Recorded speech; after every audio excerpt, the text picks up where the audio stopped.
there, Chicuz! Welcome to Chicuz Radio, where two cousins share their journey of self love, personal growth, and adulting in general. We are your hosts, Chelsea, And Aika. inviting you to join us in this week's episode. Tara! Let's make Chica! Yee! Hello! Hello, hello, hello! Welcome back to the show! Hi! Hi, Cuz! How are you?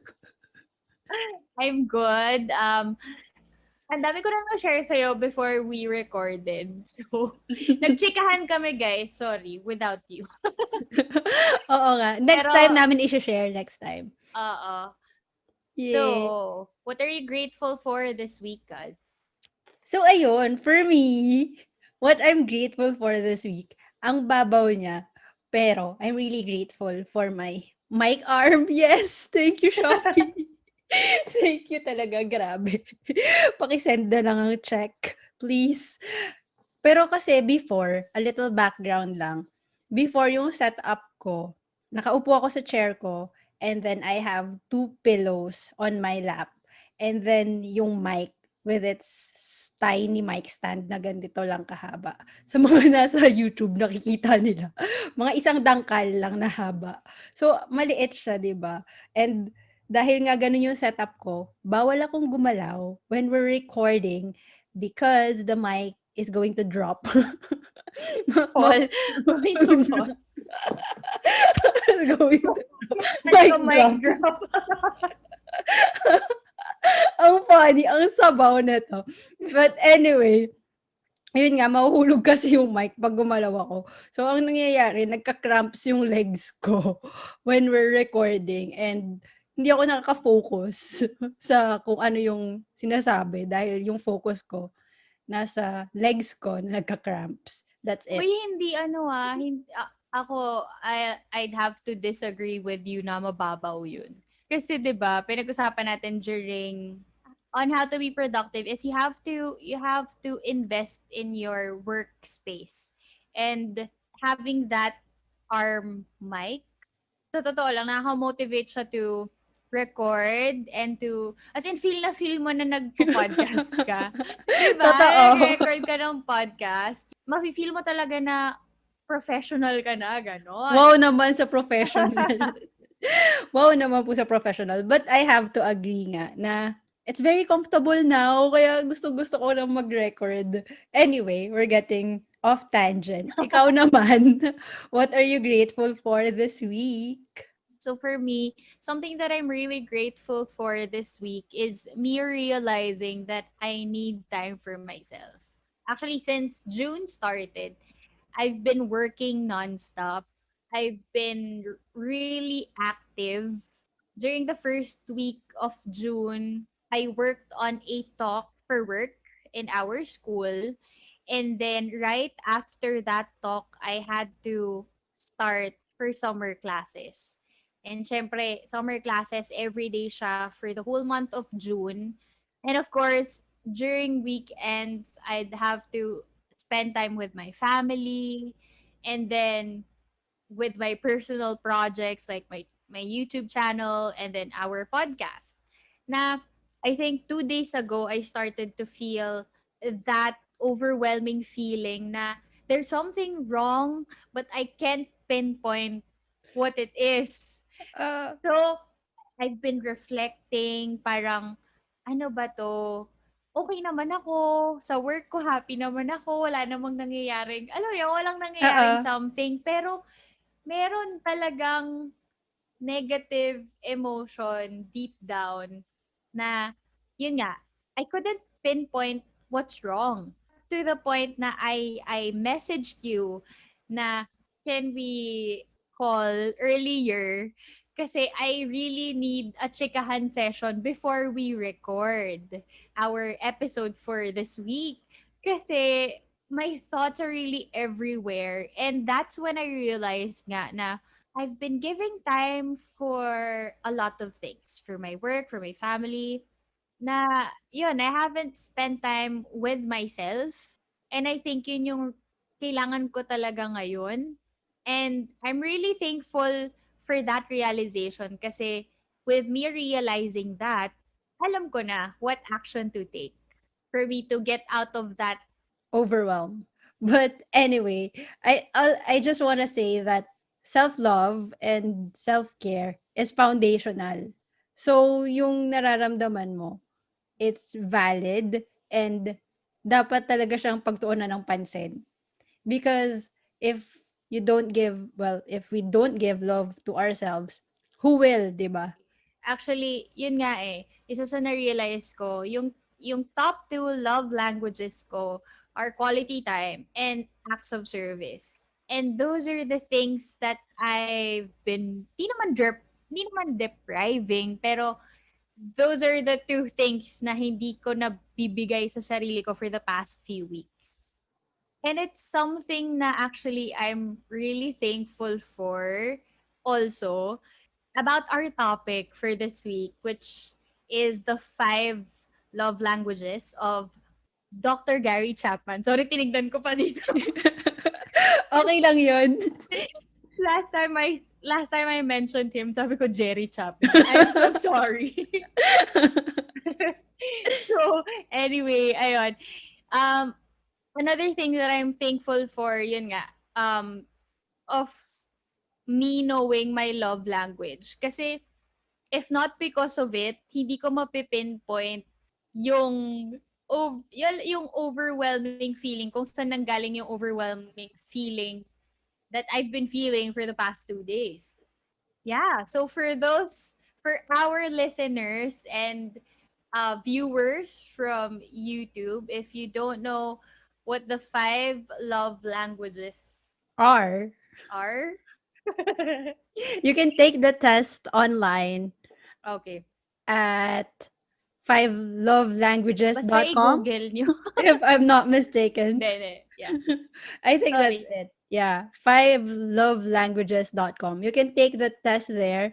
It's free. Or if you have the book, it's also there. You can take it.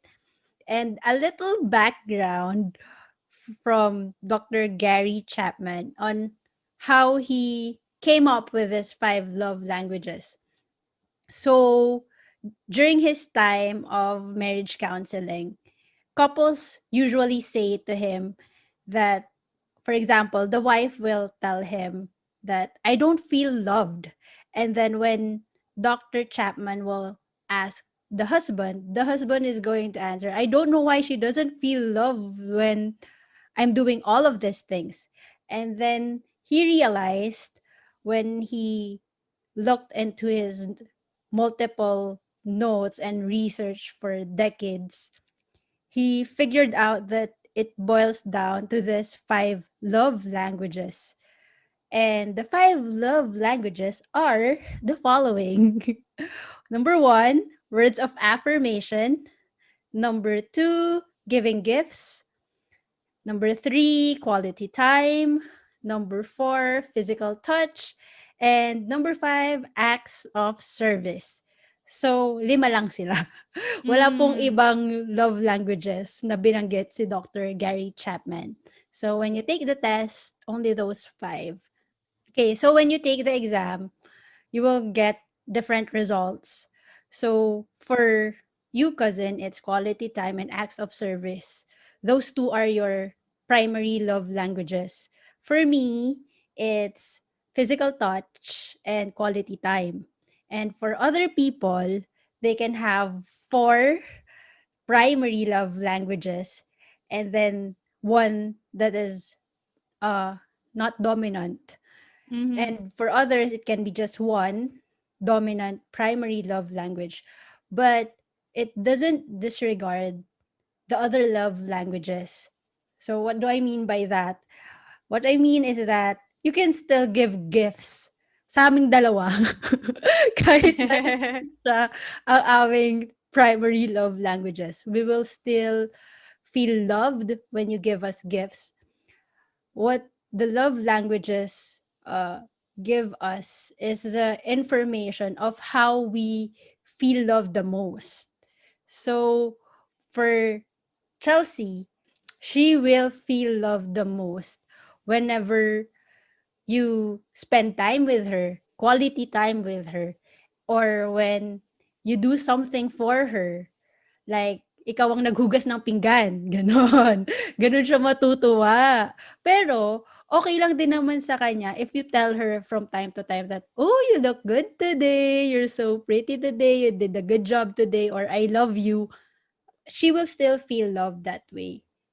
Yun. Kasi maybe that's one like misconception about it na porket yun yung primary love language, the other person won't feel loved anymore when you do the others. That's not true. And I would just also like to add to what you said na yung love language is something that a person does to make you feel love, but also it is something that you do to make other people feel love. So kung ako, I don't know pero I've known the five love languages for years na. Tapos recent years lang siya, parang last year lang ata or 2 years ago, mas ano siya, mas nakilala. It's something na marami ng tao yung nakakaalam. Mhm. And then, naririnig ko siya na pinag-uusapan ng mga tao. Tapos nagtataka ako. Kasi, they would ask other people, ano yung receiving and ano yung giving nila. Eh ako, ang pagkakaalam ko, walang ganun. Like, kung ang love language ko is quality time and acts of service, 'di ba? Yun yung ginagawa ko to make other people feel that I love them. Ganun ko din nafi-feel na love ako ng other people. Yes, to summarize, we speak our own language. So wala siyang receiving or giving, it's not separate. We can learn how to give other love languages kung yun yung love language ng other people, but our primary programming is that we speak our own love language. And to also give you a background for those who don't know, when you take the exam or the quiz online, 'di ba may scores siya dun sa 5. Malalaman mo, you'll know that it's your primary love language kapag sobrang laki nung gap ng scores. So for Yes. example, for me, yung quality time ko and acts of service, ang score ko sa kanila 12. Tapos the other love language, parang 4 lang yata or 5. So doon mo makikita yung differences. And you'll also know na equal lang yung love language ng isang person kapag halos magkaka-same score lang. Like 11, tas 10. Tas yung same range, kumbaga, na Yes. hindi ganun kalaki yung gap na unlike sa akin, 12, tas biglang 4 yung physical touch, ganon. Yes, and we highly encourage that you take the exam kasi nga Yes, ano sobra. siya, it's good for self-development because you'll know na, oh, ito pala yung love language ko. And personally, before, I thought that I don't like physical touch. Akala ko hindi ako touchy na tao. Akala ko hindi ako clingy. Kahit na sinasabi ng mga tao na I am. Pero hindi ako naniniwala until I took the exam and I took it several times on several occasions and pareho pa din. Talagang physical touch po ang aking primary love language and quality time. They change sometimes mas mataas yung quality time, sometimes mas mataas yung physical touch, pero 1 point lang yung difference or sometimes they're the same. Just a bit of a background. Ever since I'm into psychological quizzes ba tawag doon? Oo, oo. Ang Oo, fun, 'di ba? oo, I'm into that kasi I'm the type of person na I like labeling things. If you're able to point out like what you're feeling, if you're able to pinpoint what you're feeling, you'll know what to do with them, I 'di completely ba? agree. So, when I learned about the five love languages, so syempre I'm into those quizzes nga. It's next to for me it's next to MBTI na ganun kalaki yung impact niya sa akin. To the point na lahat ng kakilala ko pinatake ko ng five love languages. As in, Wala silang pinatake choice. ako. Parang nung time na yon, pag nakikita kami ng friends ko, isa yun sa i-share ko na, "Uy, alam mo ba yung five love languages?" Ganyan. Tapos, "Oh, you should take it. Sobrang helpful niya, ganyan. Sobrang enlightening niya and magiging self-aware ka talaga. Kasi 'di ba, love is a universal language eh. Yes. Hindi lang siya sa romantic aspect as in sa lahat ng Yes. bagay. Mhm. And kaya ma-apply mo talaga yung five love languages sa iba't ibang bagay. May it be, yun nga, like sa family. Especially, yun nga, malaking impact siya sa akin sa family na sabi ko, during that time, I didn't know na there is such a love language as acts of service. Akala ko Mhm. dati, gusto ko lang talaga yung may ginagawa ako. Yun pala, language pala siya. Grabe yung realization, 'di ba, na kaya pala I like doing things for my family because it's my love language. And bigla akong na-realize na I do it for other people as well, even to my friends, na reminding them of our projects or like driving for them, taking care of them. As in, literal na, oh, magpalit ka na ng t-shirt mo, ganun. Akala ko sobrang sweet ko lang talaga na tao. Or parang, yun pala, act of service pala yun. And, yun nga, ang laki ng impact niya to the point na alam ko din how to show myself na love ko yung sarili ko. Oh, ang ganda nung insight. And when you learn, 'di ba, when you learn about your love language, you realize that love is really a choice. 'Di ba? Mm, Kasi you oo do nga, it no? for sabi mo 'di ba, you do it willingly for the other people in your life.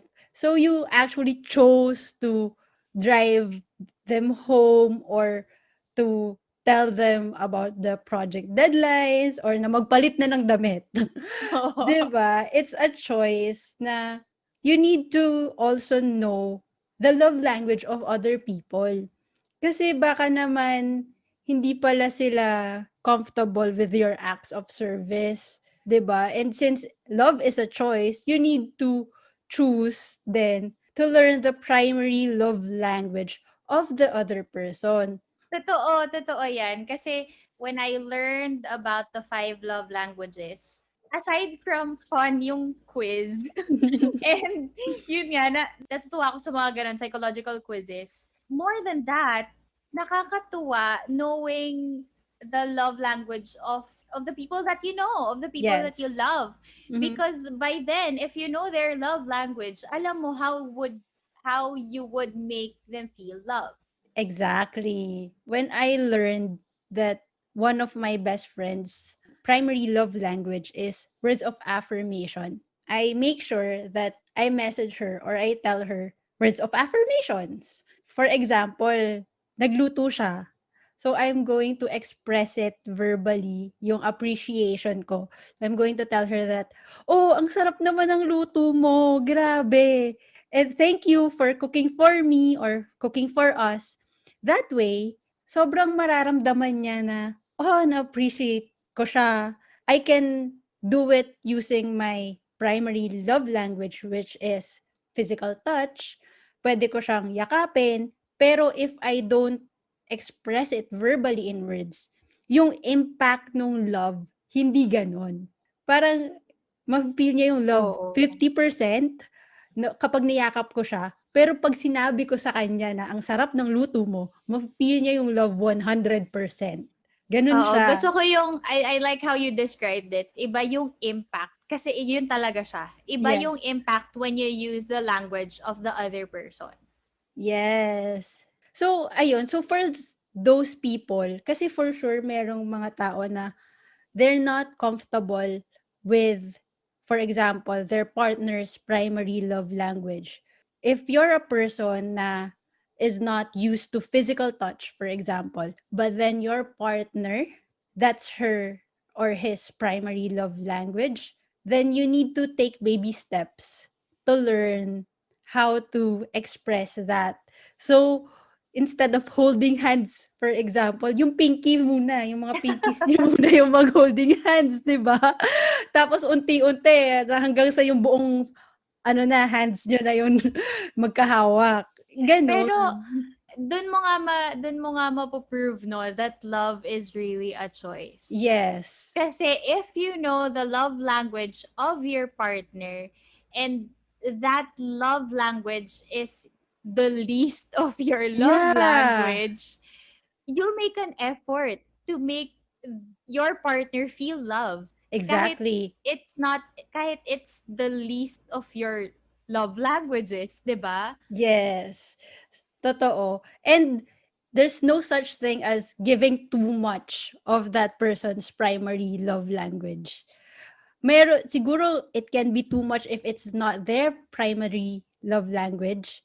Parang in a case ng acts of service. Maybe that's the least of their love languages.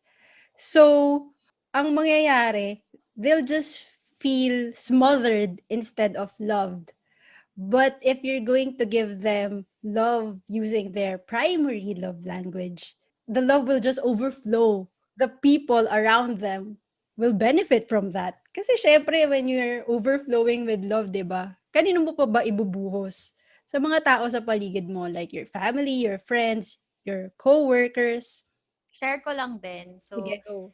I'm really the type of person who likes, yun nga, labeling things and quantifying things for me to really grasp them. So, when I got into a relationship, isa yun sa first tasks Rules of engagement.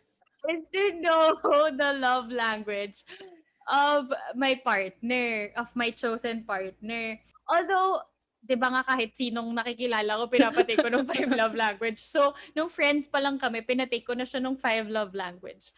Pero syempre, when we decided to get into a relationship, syempre pinatake ko siya ulit kasi yun nga yung isa sa mga tasks. Tapos, na-confuse ako kasi siyempre, nung friends pa lang kayo, hindi pa magme-make sense sa'yo yung love language niya.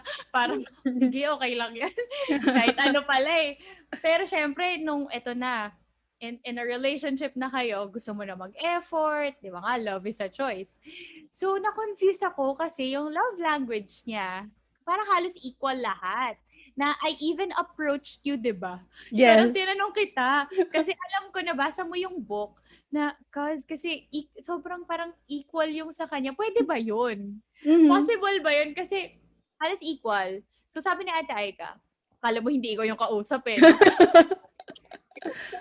So sabi mo nga nun, okay lang. So, syempre, nalito pa rin ako, mas okay sana kung isang love language lang, di ba? Good thing I found this app.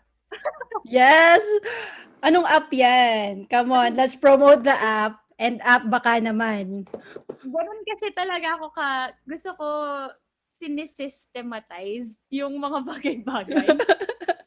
Hindi ko alam, parang I think nasuggest to sa'kin ng App Store. Nabasa niya yung programming ng mind ko na, uy, parang helpful to sa'yo kasi mahilig ka sa organizational stuff. The app's name is Love Nudge. So, nudge as in Nudge. For our viewers in YouTube, I'll show you this one, yung may heart na parang Oh. purple. Siyempre, hindi siya nakafocus, pero yeah, ganyan yung itsura. Mhm. And then, it's really about the five love languages of Dr. Gary Chapman. And then, meron ka talagang love tank. Oh, nice. Wait, let's explain what is a love tank. So basically, just think of your love tank as a water tank. Siyempre, when you use it, nababawasan siya, 'di ba? And then you need to fill it up again. And dapat yung love tank natin, it's always almost full or overflowing. And Okay. ang galing kasi doon nang galing. Parang because of that concept, parang nag-make sense yung mga sinasabi nila na, 'di ba, when couples break up, 'di ba Yes. sinasabi nila na naubos ako or yung mga ganong statement, parang doon Ang nag-make sense drama. na or not just sa couple pero parang 'di ba yung sa mga drama sa telenovela kapag sa family, yung bigay ka ng bigay sa family. naubos na ako, wala na akong maibibigay sa inyo. Yung mga ganong drama-drama na parang may sense pala siya. Yun pala yun. Kasi meron pala tayong love tank na hindi na-fulfill. Kaya siya Yes. naubos. And maybe one of the reasons kung bakit hindi siya na-fulfill is because hindi natin alam kung ano yung tamang Love love language. language para ma-fill siya agad. Going back to the app, sa app, meron siyang love tank. Naka ano siya eh, ano ba to, pie chart. Papakita niya sa pie chart yung percentage nung love languages mo. Mm-hmm. So, you have to take the quiz, tapos hahatiin niya yung pie chart based on your love languages. And then, yun, if fill in mo kung ilan sa tingin mo yung percentage ng love tank mo currently. I'm not sure if you can use this app without a partner. Oh. Yun Let's lang ask yung the developers. oo, or maybe baka may mag-try sa inyo, update nyo kami sa community page. Um, Yes. kasi when I found this, as in pina-download ko kaagad sa partner ko. Pina-download ko siya agad kay Zen, tapos nag-explore kami pareho. Yung in-input mo dun sa love tank mo dito, isi-send niya dun sa partner mo. Oh, So ang kung nice. So, kung hindi ka confrontational, tapos gusto mong sabihin na, uy, naubos na yung love tank ko. Medyo mag-effort ka naman ng konti dyan. No, but it's Ganon. really useful, Totoo. ha? Very helpful siya for couples. Oo. So, siguro kaya siya love nudge, no? Kasi Mhm. nudge mo. Parang Come effort ka on. naman konti kasi paubos na yung love tank ko. So, yun. Tapos pwede ka din mag-request ng update. Kung feeling mo sobrang filled up yung tank mo and you want to share the love and the feeling, pwede ka mag-request ng update dun sa partner mo. Tapos, sisendan ka niya kung okay ba, ganun. Tapos, meron ditong, magbibigay siya ng tips. Like, kung ma-physical touch ka, magbibigay siya ng tip na, oh, the next time you meet each other, you give each other a high five. Parang ganun. Or a hug. Ang Oh, cute talaga. so cute. Sobrang cute. Oo, meron din siyang tab na i-explain niya each of the love languages. And yun nga, ang cute dito kasi may mga tips siya. Ang galing, papadaliin niya yung Yung buhay. Papadaliin niya ang buhay niyo. So get the app, guys. And oo, helpful siya. if you have other suggestions regarding love languages, you can comment down below sa aming YouTube channel and we read your messages. Sorry, I would just like to share. Go. Oh, kasi nakita ko may isa dito, stare into eyes. Sabi ko, anong love language yun? No, I think that one is quality time. No, physical touch. Oh, physical touch? Really? Oo, naka-identify siya na ano, As physical physical touch. touch? Tapos Because they're okay. when you click the activity, Uh-huh. magtatanong siya how often.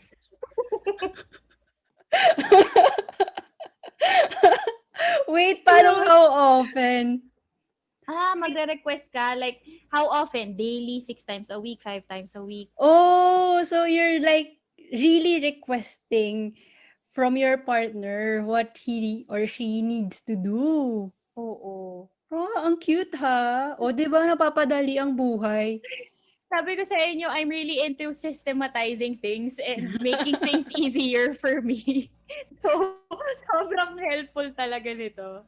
Tapos yun, i-on mo yung reminders para ma-remind mo yung partner mo or ikaw, ganyan. Sorry, natutuwa na naman ako mag-explore. So, nag-explore na po siya and tatapusin na natin yung podcast episode. O hindi, eto, I would just like to share how helpful it was nung quarantine last year. Oh, ang hirap nun ah. Ang hirap Oo. nun sa akin, physical touch sa akin, tsaka quality time. Isipin mo naman yan. So, sabi ni Gary Chapman, I think, ito yung during his, Interview with Oprah?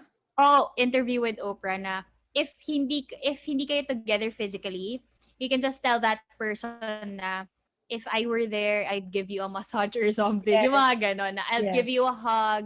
Physical touch pa din yun.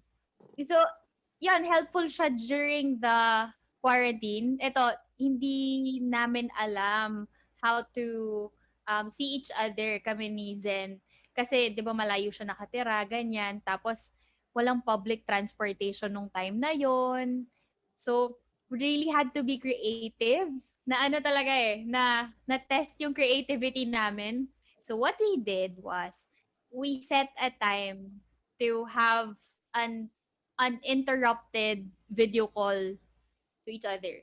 So, pagdating ng 5 o'clock, kailangan drop everything and mag-video call lang kami until 6 o'clock. Or until, I mean, kung mag extend pa yung conversation, okay lang. Sobrang na-appreciate ko siya nun kasi during the lockdown, I was so into getting myself busy para hindi ako hindi ako mabaliw sa bahay.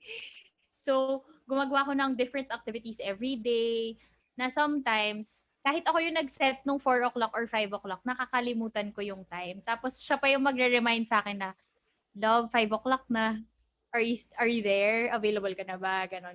Pero 'di ba, dahil alam niyang importante sa kanya yung quality time, siya pa yung Yes. nag-effort to Oh, remind me na ano na, video call time. Meron din kaming practice ni Zen, 'di ba quality time nga, pero sobrang busy na namin. Yung dating study date namin outside sa coffee shop, study date siya online. Na virtual. oo, na naka-video call kami tapos gumagawa lang kami ng stuff namin pero Ang online, gano'n. cute. Ang cute. Virtual date nyo is study date. Oo. I just wanna say din, for those whose primary love language is receiving gifts or giving gifts, hindi siya yung bonggang gifts ha, hindi kailangan laging mga Louis Vuitton yung gift mo or Chanel. No, kahit small things. Kahit candy nga eh. Alam mo yung gano'n? Kasi for them, Oo. 'di ba, it's the thought that counts. Yung for them, they feel loved dahil naisip mo na, "Oh, binigyan niya ako nito kasi and binili niya 'to kasi naisip niya ako." Okay, so I think we've already shared all that we know about the love languages. And to wrap it up and summarize it, the five love languages are physical touch, giving gifts, words of affirmation, acts of service, and quality time. So take the test online, it's free, and let us know once you've done it. And that's a wrap. We hope this episode is helpful for you in any way. If you have questions, suggestions, and comments, feel free to tag us at Chicuz Radio in Instagram and Twitter. Also, if you want to continue the conversation, head on to our Facebook group, Chicuz Radio. That's CHICUZ Radio. See you there and thank you for listening. We appreciate you and let's make Chica again soon. Paalam!